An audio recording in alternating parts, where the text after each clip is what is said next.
tidak bisa makan sate kambing, akhirnya dengan kreativitasnya bikin sate kere dengan bahan jeroan, bahan sate gembus, padahal itu ibaratnya buangan.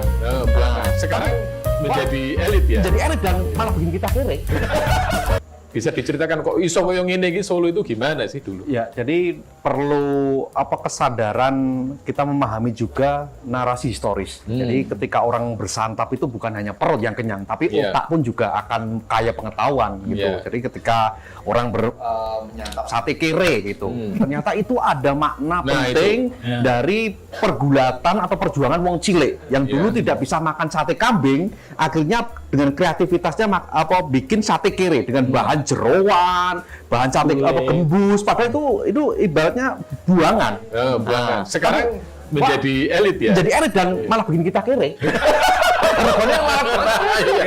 Iya. Gitu. Oke. Saya jadi ingat ya teman-teman waktu diskusi tentang perjuangan kelas di kuliner itu sate kere. Ya. Terus kemudian tengkleng. Tengkleng itu kalau nggak salah dulu juga mimpinya wong cilik. Iya. Karena nggak bisa makan daging. Tetelannya. Makan tetelannya ya. Bahkan secara makan pun balungan kok di sesep itu kayak senjata lah kalau ini tangannya kotor tidak priayi banget lah. Tapi sekarang malah pada begitu. Tapi justru itu seninya. Itu seninya. Nah, inilah sebenarnya kuliner tapi ada sisi experience-nya. Nah, kalau makan tengkleng nganggo garpu ya nggak cocok ya. Ya tetap harus pegang di kromek-kromek gitu. Dan ada makanan tradisional yang walaupun tidak dikemas, tidak diubah, tapi tetap digandrungi, misalkan nasi liwet itu ya koyo ngono terus gitu. Tapi justru dikangeni itu adalah kehebatan dari makanan kuno atau tradisional yang tetap hidup, tetap lestari di era modern. Gitu. Mas Iso bisa cerita nggak salah satu kisah atau asal muasal salah satu kuliner khas Solo aja biar orang tahu. Kan kita ngomongin soal rasa itu sampai berhenti sampai di sini. Tapi ketika sudah story itu kemana-mana. MotoGP sudah selesai, Pak. Mbak Raranya belum.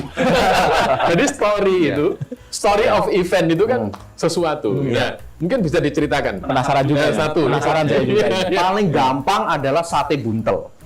Sate buntel itu muncul tahun 50-an, yang paling tidak jejaknya di Tambak Segaran lah itu. Tambak Segaran. Nah, itu kenapa muncul itu? Karena itu kreativitas dari para bakul yang ingin ngopeni budaya atau gaya hidup para priayi dulu, biar tetap makan sate. Nah, pada priayi ini kan menua, otomatis giginya ya ompong. Makanya sate ini digiling, kemudian dibuntel dengan gaji tipis, makanya disebut sate buntel. Jadi orang tidak perlu ngotot-ngotot lagi. Tiang-tiang sepuh langsung lap-lap. What is the meaning of ngotot-ngotot? Gitu. Jadi langsung lahap lah gitu. Jadi tidak perlu giginya bekerja keras lah gitu. Jadi itu bentuk inovasi. Dan si bakul ini tanggap situasi seperti itu gitu. Jadi kreativitas di Solo itu memang benar-benar terlatih dan para bakul tanggap zaman. Para bakul tanggap zaman. Itu kisah the story of sate buntel. Baru satu masih banyak banget. Saya itu membayangkan Pak Joko, Mas Aris. Ini kalau next time gitu ya kita bikin museum kuliner di Solo. Jadi tentang story-nya, tentang ini saya kira luar biasa, Pak. Karena saya tanya ke Prof. Warto, gurunya jenengan yang di UNS ya. Itu kenapa orang Solo seneng makan di tempat? Itu karena Pak, Solo itu dulu, Solo dan sekitarnya itu dulu pernah mengalami kejayaan perkebunan, Pak. Iya Mas. Iya, benar. Perkebunan ada tebu, ada kopi. Kita nggak tahu Pak sejarahnya, tapi dulu dan orang-orang karyawan perkebunan itu kan ya mereka jajan Pak, karena duit-duit. Ngiras makanya kemudian muncul wedangan, muncul warung-warung. Terus ada juga story tentang Solo yang listrik masuk Solo tahun berapa Mas? Itu kan padang kencar-kencar ya. Terus muncul keramaian. Itu kan kalau tidak salah itu tahun berapa? Itu 1903 mulai. Itu sama Jogja duluan mana, Mas? Duluan sini. Iya. Jadi Solo ora turu ya. Kota yang tidak pernah tidur. City never sleep.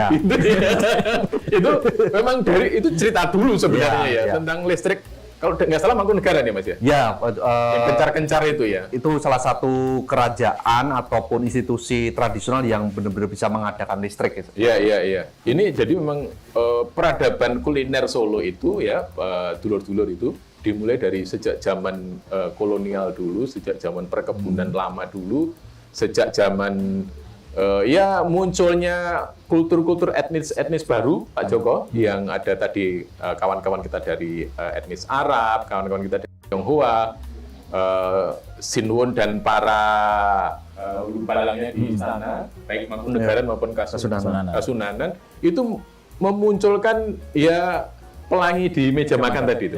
Ya, ada yang sate kere, sate buntel, kemudian sego liwet dan sebagainya. Nah, Mas Heri, dari pengalaman Mas Heri atau bacaan Mas Heri, ya karena Mas Heri adalah sejarawan, peneliti, ini kira-kira apa ini Mas yang bisa dilakukan untuk meningkatkan lamanya orang tinggal di Solo, berpiknik di Solo dengan modal kuliner legend-legend itu?